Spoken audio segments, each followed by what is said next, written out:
Today's guest is Natalie Carey. She's the Director for Alliances and Ecosystem for Unqork Government. And Natalie's also a co-founder and board member for GovLink, which is a local networking opportunity here in the DC area. She's an industry advisory board member for ATARC, and she's an ACT-IAC Fellow and did Partners in 2021. And Natalie, I'm a fan. We've known each other for a while, and I always enjoy catching up with you at networking events. So just thanks for joining me today on the podcast. Yeah, thanks for having me. Finally, we're able to get this on the books. Yeah, so for those who have not had a chance to get to know you a little bit, hear your history, talk about where you're from, what you do, and really what happened that brought you to where you are today. Gosh, that is such a loaded question with a very long answer. Well, I think you mentioned starting around high school. So I did go to high school in Germantown, Maryland at Seneca Valley. I was actually in the junior ROTC program, Navy junior ROTC. And I had a budding career as a military officer. The JROTC program is to mentor kids potentially into military leadership. So I had a very unique experience there. I was training on boats. I trained with Marine Corps drill instructors. I trained with the SEAL Team 8 down at Little Creek, Virginia. And had some really cool experiences because of that program. I did color guard, rifle team, academic team, drill team. And it's funny because drill team, I was also on the dance team. And drill team was just another version of choreography and team-oriented type of events that we would go to and do drill meets, and it was a lot of fun. I actually know one of my fellow coworkers at Appian interviewed me when I was interviewing at Appian, and he remembered me from a Herndon drill meet. Todd Akers over at Appian, shout out to Todd. But it was pretty funny because I do remember Todd too. But it comes full circle, especially when you're from this area, meeting people. But okay, so I'm in high school. It's 1990 to 94 was high school. So it was before it was the transition of women being pilots. So like in the military. So that was big for me. I was thinking I was gonna fly jets, and so I actually applied Purdue, NC State, and Maryland, and was in for their engineering programs for aerospace engineering. And I applied for Marine Corps scholarship. I didn't get that. I did go into the ROTC program at what was GW had the Navy program, and I went to University of Maryland. And they had Air Force ROTC, which I wanted to stick with Navy, Marines. But I didn't have a car. The Metro didn't go to University of Maryland at that time. So I really had to figure out how to get to GW every day. They wanted us there every day, making coffee, raising colors, and participating in some, even if you were a commuter from another campus. So that proved to be pretty difficult for me. And then I tried Air Force ROTC at Maryland. I gave it everything. Like, it just wasn't the same as the Navy and the Marine Corps folks that I had trained with before. It was much different. So I got kind of cashed that in, but I stuck with aerospace for about 2.5 years. And I figured out that wasn't where I was going to end up. And so then I changed my major to dance. So dance had always been in the background, had been a hobby, was on dance teams and really enjoyed it. But about halfway through my college career, I got a new coach for the dance team. And the progress I made under her watch was just like, I didn't think I could be that good. And not to say that I was, amazing, but I was good enough where I was like, okay, this could be something. And from then on, I wanted to dance and travel the world. That's what I wanted to do. So I graduated with my degree in dance. I went and traveled the world. I lived overseas for 3 years. And then, and I danced. I came back. And when I came back, I danced for the Wizards under her, the same coach. So I came back, danced for her under the Wizards. And then went up to New York and I danced in New York for a bit. Then I went to San Diego and I danced in San Diego for a bit. And I even started my own dance company. I ran a dance studio, or helped run a dance studio out there. Tried everything I could to make money with dance. Probably not everything I could, but everything I had, you know, at my disposal, or in my view. And then I said, Mom, I think I need a real job. So my mother had, throughout my high school and college career, she worked at SAIC.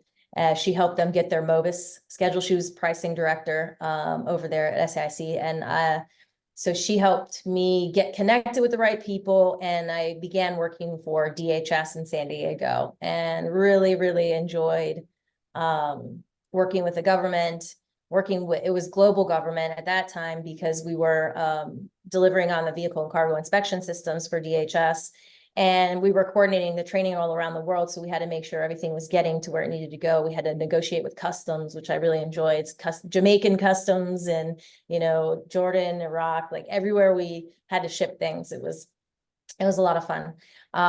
Kept it interesting, because we had different locations and different programs all around the world. And it was great. I got to use, I speak other languages, so we got to, you know, speak some other languages in that job as well. Actually, my job interview, they asked me about that.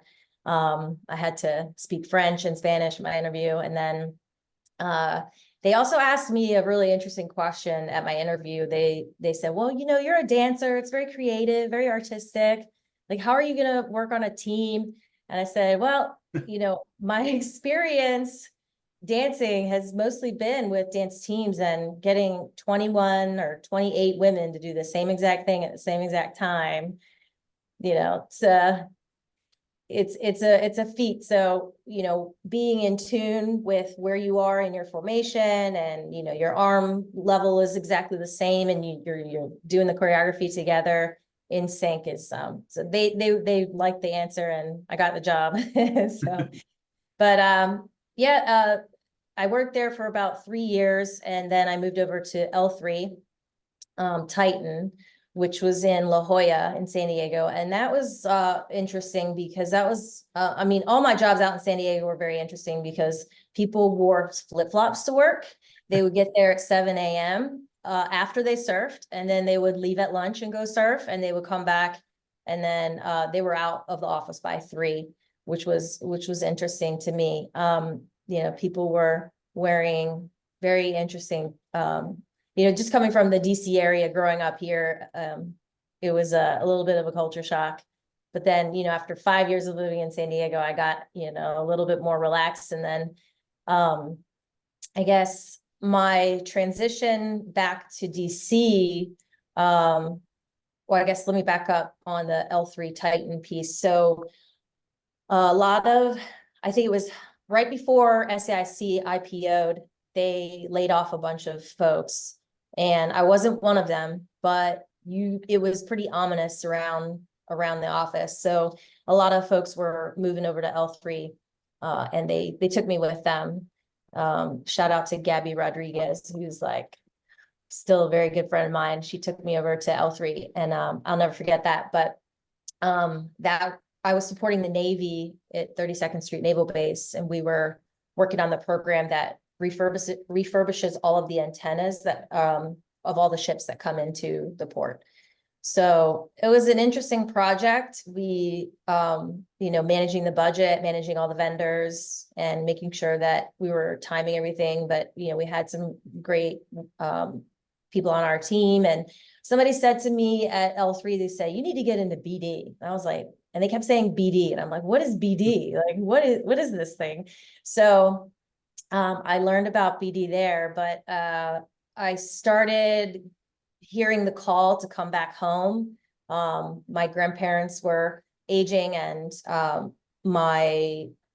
don't know, like San Diego was great. It was a great experience, but I'm from here, and after 5 years, I felt like I was just very disconnected from the rest of the world out in San Diego, I felt like. So I started interviewing with folks back in DC, and I got an email from an old friend of mine from University of Maryland, and it was Matt Rado. He used to play basketball at Maryland. So here you go, like played basketball, and I was on the dance team, and he emailed me and asked me if I knew anybody from the DC area that wanted to do business development, and, you know, listed out all the things that he wanted in a person and all the things that the job entailed and all the benefits. And I said, hey, you know, this is like really important, or could be a really good fit. And so I remember I said, okay, I think I have somebody for you. And he's like, okay. So I said, I'll get you the resume tomorrow. So I polished up my resume and I sent it over, but I also sent a really long email because I knew, for whatever reason, like I knew he potentially wouldn't take it seriously, because it was me. We knew each other really well from college. So I was like, okay, I got to come correctly to this situation. So I put together a really long email, and, you know, it said why I wanted to move back, you know, talk about family, because I thought that was really important to understand. The audience was, you know, he's going to be like, why do you want to move back from San Diego? Like, nobody moves back from San Diego. So, so I wrote out, you know, all this stuff. And then he wrote me back and said, thanks, but, you know, I'd already hired a friend and it didn't quite work out, and now we're not friends. So he's like, you know, I value the friendship too much. Don't want to, you know. I said, Matt, I appreciate that, but everything that you want in this person, you know, it's me, and I'm ready to come back. And so he said, okay, come back and interview with the VP. I interviewed with the VP, and the rest is history. I was at Valiant Solutions for 11 years. We grew the company from like 3 or 5 people to over 100. And, you know, I was there before we got facilities clearance, before we got HubZone, before we got our niche in cybersecurity. We spun off a subsidiary and built a cloud security platform. I mean, I really grew up at Valiant, and I'm so thankful to Matt and to everyone at Valiant that gave me that chance. But that was probably like the biggest leap that I took, was coming back and working for Valiant. And there was one point where Valiant was actually teetering a little bit. I think there was some question whether we were going to make it or not. And I said, I don't care. Don't pay me. Like, I'm not going anywhere. And that was about 5 years in, I feel like. And then you know, now the company is, I mean, it's soaring now. They've won the SecOps contract at GSA 4 times now, and have really become an established trusted vendor over there. And they've branched out now. I think they do the education SOC work, and they're doing a lot. So I still keep in touch. Matt and I are very much still friends, and I keep in touch with all my Valiant folks. They're family at this point. So okay, so this is a lot of talking. Yeah, well, here I'll talk a little bit. So Yeah. and that's very interesting. So you said they had potentially a little bit of struggle around that 5-year time frame, which is not uncommon, right? Yeah. For those of us in the DC area, who know companies that start, 5 years is a really crucial time period as they transition possibly from small to medium, and they're trying to figure out what does that mean for the culture. We've added a lot of people, trying to figure out how to win work without some of the added benefits we might have had when we first started. And so I like that. I liked that attitude you expressed of, you know, hey, I'm here for it. We're gonna make it happen, right? And I think not enough companies have enough people with that attitude, and that's when those are the ones that don't make it. Yeah, I mean, it's a lot of credit to Matt. He is the kind of person, he's a player coach, and he really understood the value of corporate culture. And to this day, that's what he says, is like, you can work for anybody, but we're going to make you feel special here, your family. He's very big on birthdays, on anniversaries, and he really understands what it means to have a corporate culture where you feel seen and heard and valued, and that was really special. And yeah, I said, I'm not going anywhere. Like Awesome. And then also, I was gonna make an observation. You talked a lot about your experience with our junior ROTC, and how you really, and then ROTC, and how you liked that kind of structure, it sounds like. And I immediately am picturing that the dance that you did was an equal alternative, if you will, in terms of a structured environment. right? Military is very structured. I'm a veteran. I did my time in the Air Force. Sorry, you like the Navy better. But I did my time in the Air Force.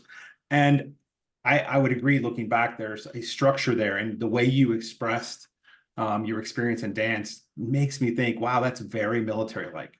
No, it was. I mean, in college, I didn't drink. We didn't go out. We had two-a-days during spring break because we were getting ready for nationals.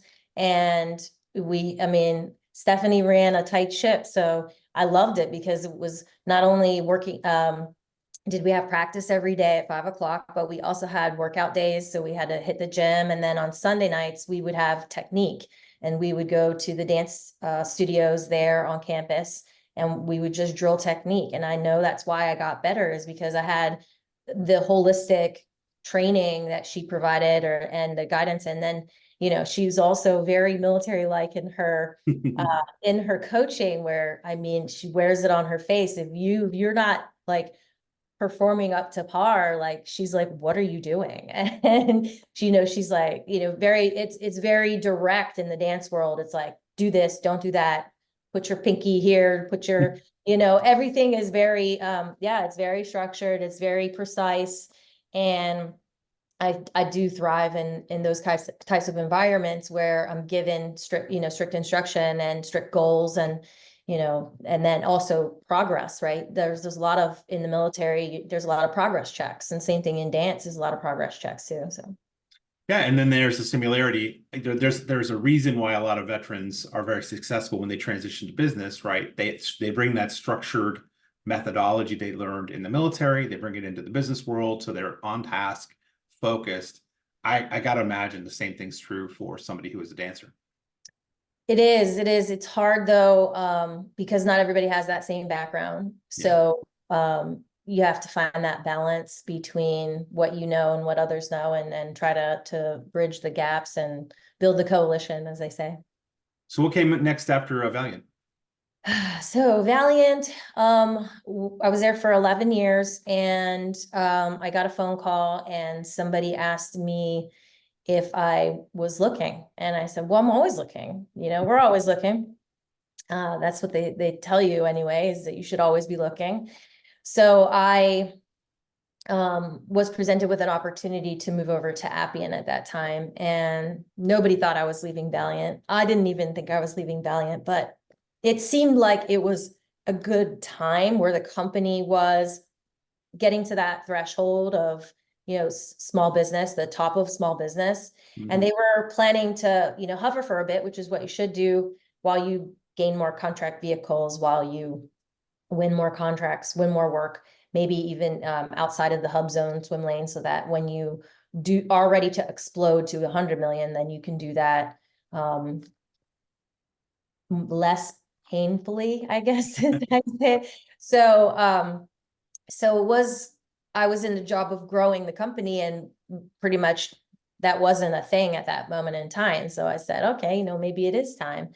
And so I went and I interviewed. It was an informal interview, and the rest was history. I think I got an offer 2 weeks later. It was awesome. I wanted to see what I was made of, if I could make that jump to a bigger company and be you know, still be a big fish in a bigger pond, so to speak. And yeah, they gave me a wonderful opportunity there. I really was able to spread my wings from a thought leadership perspective, and getting out there and expanding on what I had built at Valiant in terms of network and influence within the industry, and getting out. They put me speaking engagements like week 3, like I was giving a talk on hyper automation, and I was like, how am I? Okay, no problem, I got this, we could do this. So, you know, did the research, recorded it, I remember. And then, you know, I got hired at Appian in October 2019. So you can just imagine what happened right after that. And that was crazy because we had like a record year that year. Because everyone was like, we have to do everything remotely, we need all this digitization. And I was like, well, man, I made the right move at the right time, this is great. Like, call from the same person, and they said, hey, you need to go to Unqork. I was like, yes, sir.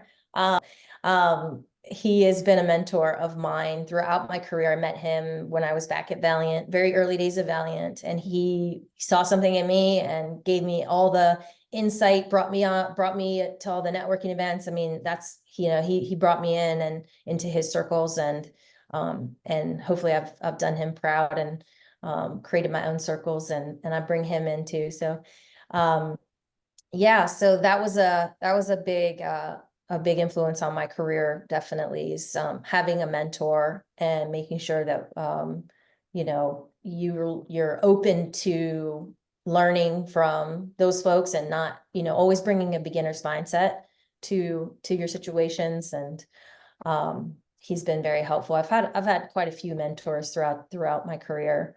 Then let's see.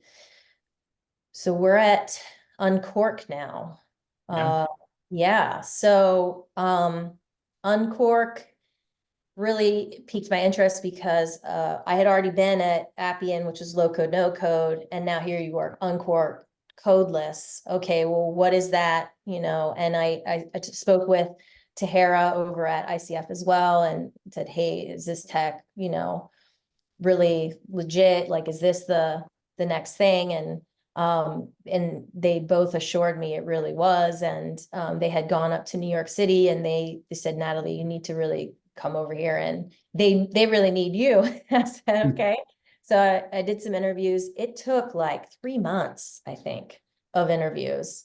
And I'm not sure why it took that long, but I was in a good place at Appian. I wasn't really trying to leave. Like I love the folks at Appian. They were very good to me, and yeah, I wasn't really looking to leave. So I was in a good place, and so I just went with it. So I just kept going through all the interviews, and eventually it got to the CEO, and I interviewed with the CEO, and then there was quite a bit of back and forth on the negotiation, which is something that people need to really, we need to talk about it more, but especially with some of the younger folks who are coming on the scene, knowing what to ask for, and how to ask for it. And so there was a bit of back and forth on the negotiation side. And then once we got to the certain point, then I signed on with Unqork, and they're really letting me grow this thing, or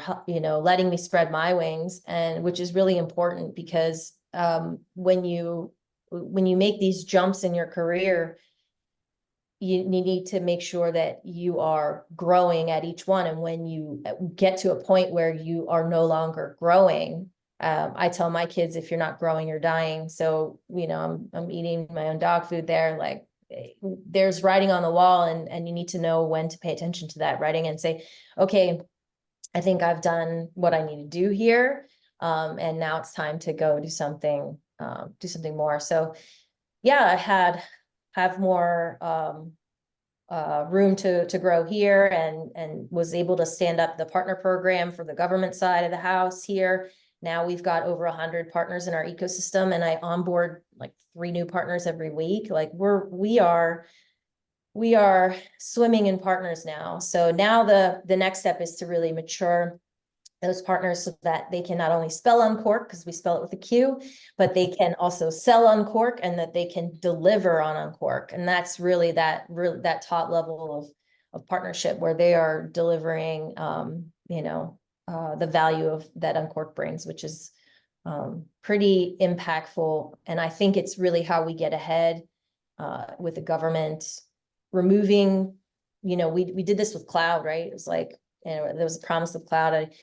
But with codeless, you're removing, if you look at a lot of the IT budgets, if you go to it-dashboard.gov and you look at these major systems, and the O&M tail is ridiculous. Like, it's crazy. So if you shift that over, and you put that onto a vendor, and like, Amazon did with cloud.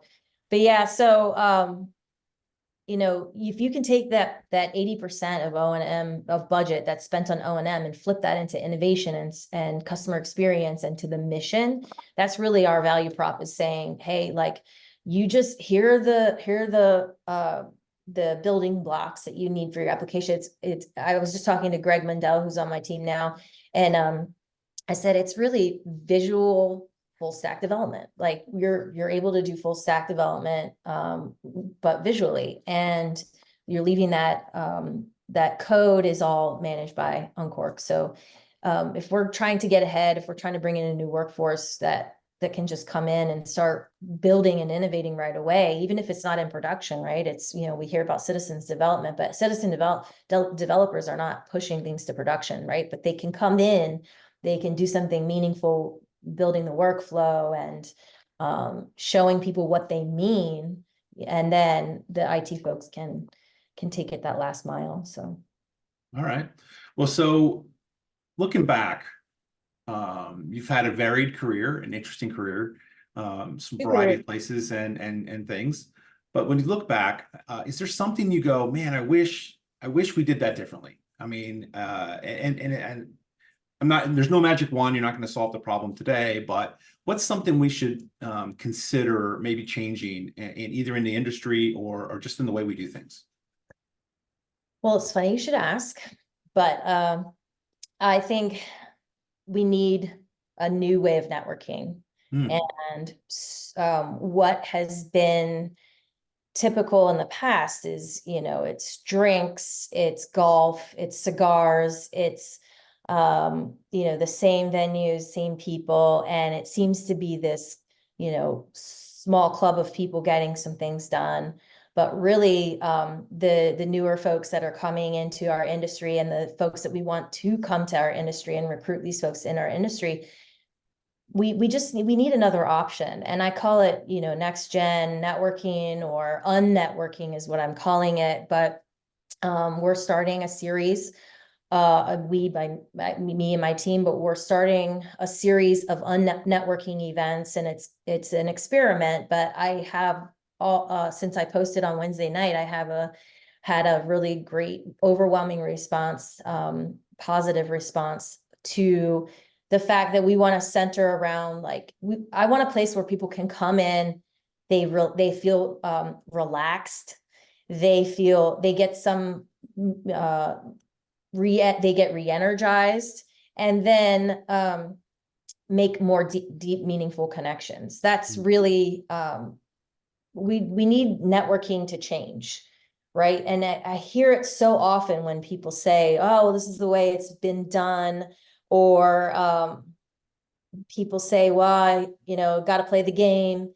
And by play the game, they mean they got to go, they got to have some drinks, they feel exhausted, they have forced conversations, and they have to drive home at a very late hour, smelling like cigars or whatever. And, you know, I mean, it is what it is, and it is for some people, but there's not another option, or hasn't been another option. And, you know, I hear oftentimes like, well, if you don't do these things, you're not getting any business done. And it's like, okay, well, there's got to be a better way, or at least another option. Like I said, it's not a bad thing, it's just not for me. And I took a guess that there might be some other people out there.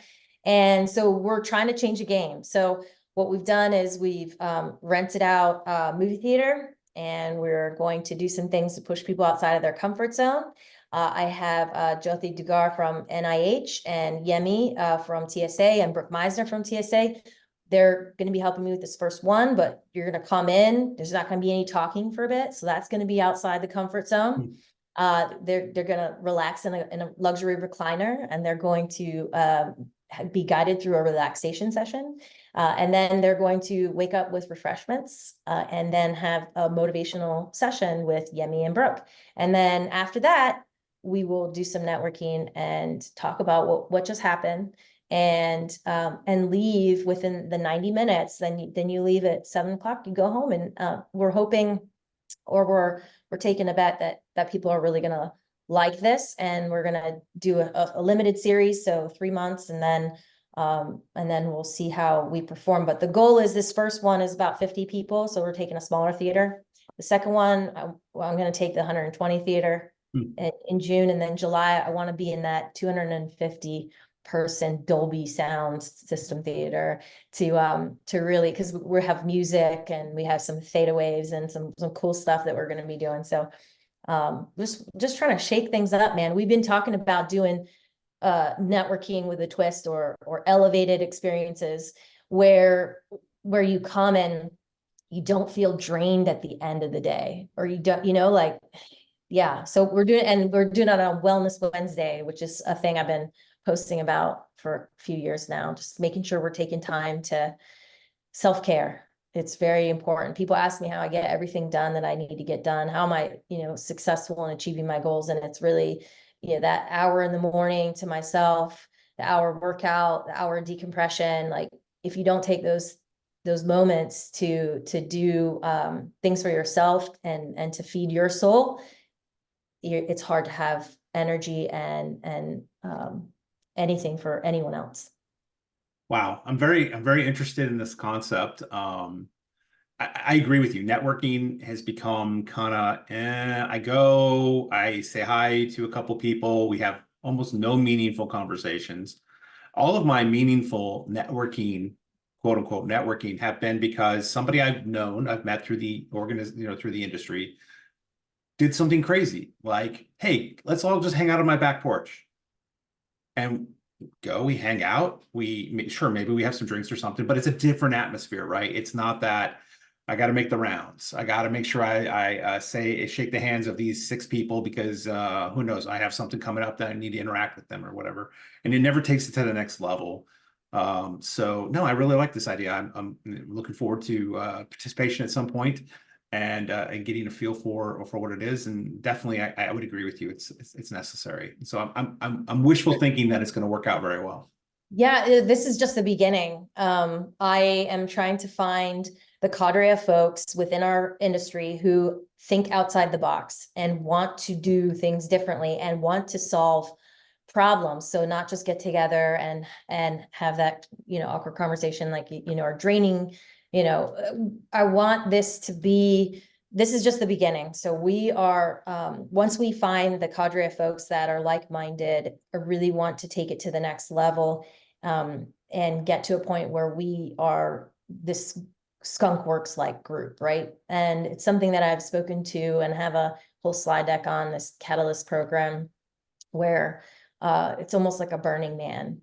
And we get together outside, like you mentioned, on somebody's backyard, and we put our heads together and we say, okay, this weekend we're going to solve this problem, in theory, right? And then we can go and we can act on that, right? So whether it's the retirement process, or it's the driver's license process, or if it's any pick a process within government that we don't think is working well, like, let's get the people in the room that care about this, that can influence or help or put us in the right, put us in touch with the right folks and map this out and see how we can solve that. So I don't know if you know, but like at Real Burning Man, DOD, DARPA, like a lot of agencies do send folks to those types of environments just to get people a little bit outside their comfort zone and be in a different setting. You just like Skunkworks, they went off site. They were in that circus tent next to the smelly factory, and they got in together and they said, okay, we have 100 and some days to build this jet. Like, we got to do this. So, being in group flow like that, you can really start to do some really cool things. So really trying to build communitas here. That's awesome. Well, I'm looking forward to seeing how that goes. What's coming up next for you besides that, Natalie? Besides that, I am going back to school for my master's in neuroscience. I think I want to combine, at this moment in time, the plan is to go back for a master's in neuroscience. I just want to dive in deeper than those books and then that program. And then the suggestion from the program was to go for the master's in neuroscience and do some, it's applied neuroscience. And I want to focus on neurotech. And then because of my government experience, I don't know if you know, I finished my second degree. So my first degree is in dance, but my second degree I finished last year was in IT. And then now I'll finish the master's in neuroscience. And then because of my government connections, I think there's a really important play for ethical neurotech. So, wow. So we will see. Yeah, we will see. Well, Natalie, I want to thank you so much. I know it's a long time coming, trying to figure out a time for both of us to get together. So thank you so much for coming on the podcast and sharing your journey. And I'm really just looking forward to seeing what's next for you. Thank you so much, Jeremy. It's a pleasure.